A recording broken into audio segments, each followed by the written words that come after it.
میں ایک دوست کے ساتھ جا رہا تھا, پرانی بات ہے, پرانے واقعات یاد آتے ہیں. ایک رکشے والے سے ان کی گاڑی ٹکر ہو گئی, اترتے ہی رکشے والے کو برا بھلا کہنا شروع کر دیا, ہت تیری ایسے. میں نے کہا یار یہ کون سا طریقہ ہے, پہلے آرام سے. کہہ رہے نہیں, آرام سے بات کی نا تو پھر یہ چڑھ جائے گا میرے اوپر. صحیح. اگر میں نے آرام سے, کیونکہ دونوں یہ سمجھتے ہیں کہ اصل ہے بدتمیزی. اصل کیا ہے, وہ یہ ان کا یہ سمجھتے ہیں کہ اسلام کا ایک چھٹا رکن ہے کہ کبھی بھی کسی بھی موقع پہ کسی سے تمیز سے بات, اصل تو بدتمیزی ہے, بات شروع کرو بدتمیزی سے. تو بھائی اصل تمیز ہے. ٹکر بھی ہو گئی, آپ کی غلطی بھی ہوگی نا, تو سوری کا ہی موقع دے دو اگلے کو.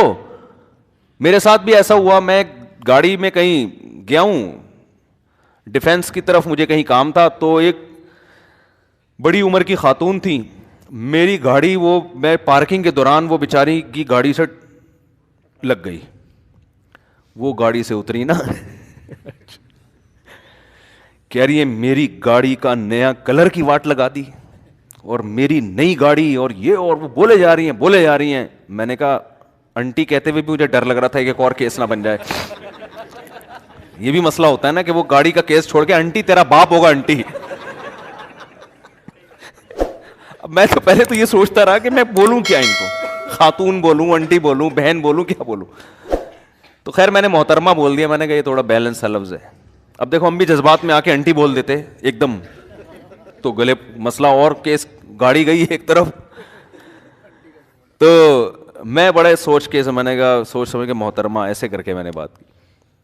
تو اب وہ بولے جا رہی ہیں بھائی میرے سے, میں نے کہا میں مان رہا ہوں مجھ سے غلطی ہوئی ہے, تو اب آپ بتا دیں, میں اس کو بنوا دیتا ہوں, میں پیسے دے دیتا ہوں, میں نے دل میں سوچا یار غلطی اس کی ہے, ان کی ہے, میری ہے, کیا کیا انسان ہو سکتا ہے ان کی غلطی ہو, مجھے اب یاد نہیں ہوا کیا تھا. اب کیا بحث کرے آدمی. تو میں نے کہا اپنی عزت بھی اسی میں ہے کہ پیسے دے کے پتلی ہو, کیونکہ لوگ مجھے جانتے ہیں نا. یہ واقعہ ہوگا 7-8 سال پرانا, اس وقت بھی لوگ بہت جانتے تھے. تو میں نے کہا جاننے والے نکلے بولیں گے یار یہ پتہ نہیں کیا ہو رہا ہے, مفتی صاحب کیا پھڈا لے کے بیٹھے ہوئے. میں اس چکر میں کہ بھائی آپ مجھ سے ڈبل پیسے لے لیں. وہ ڈیفینس کی خاتون, ان کو پیسوں سے میرا خیال ہے کوئی نہیں تھا کہ یار پیسے کیا, گاڑی تو گئی نا. تو میں نے کہا پورا کلر کروا دیتا ہوں میں اس کا, دوبارہ سے آپ کو یہ خطرہ ہے. ایک دفعہ کلر تو ہو چکا نا گاڑی پہ, آپ خود ہی کہہ رہی ہو کہ پوری نیا کر, تو ایک پورا کلر کروا دیتا ہوں, جان چھوڑو میری. ایسا نہ ہو کوئی کلپ بنا کے یوٹیوب پہ ڈال دے, مجھے یہ بھی خطرہ لگ رہا تھا. مجھے یاد ہے نا کہ ایک آدمی کہیں کسی کے یہاں رشتہ لینے چلا گیا, یہ ذرا بیچارہ چھوٹی قوم کا تھا, غریب تھا, وہ بہت بڑے لوگ تھے. اس نے کہا ٹرائی کرنے میں کیا جا رہا ہے, اس کی شامت آئی ہوئی تھی. اب جب اپنے دوستوں کے ساتھ لڑکی والوں کے گھر پہنچا اور لڑکی کے والد نے اس کو گھر بٹھایا صوفے پہ, اس کو کیا پتا کس مقصد کے لیے آیا. یہ بہت بیچارہ لو لیول کا آدمی تھا, وہ بہت ہی اونچے خاندان کے لوگ تھے. یہ سیدھا سادہ, اس نے کہا ٹرائی کرنے میں کیا جا رہا ہے, انکار ہو جائے گا تو واپس آ جائیں گے, اس کو کیا پتا اتنی بے عزتی ہو جائے گی. تو جب یہ صوفے پہ بیٹھا, اس کے دوست احباب بھی بیٹھے, تو بھائی سیٹھ صاحب نے پوچھا کیسے آنا, وہ کہہ رہے آپ کی بیٹی کا رشتہ چاہتا تھا. اس نے پکڑ کے کوٹ دیا اس کو.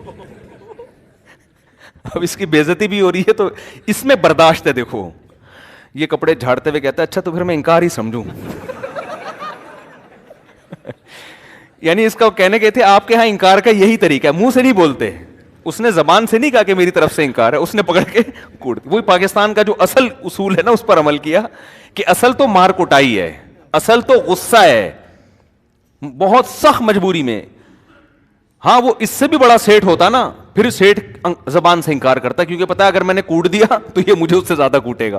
تو مجبوری میں تو اخلاق سے بات کی جاتی ہے, اور بہت حلم, برداشت, بردباری. دیکھو کتنی بردباری اس میں, ورنہ یہ بھی تو کوٹ سکتا تھا نا کہ بھائی تم انکار کر دو نا, یہ کیا بات ہے یار, مار کوٹ کے کیوں بھیج رہے ہو. لیکن اس کو پتا تھا بھائی بڑا سیٹ ہے, کوٹ اور کوٹے گا.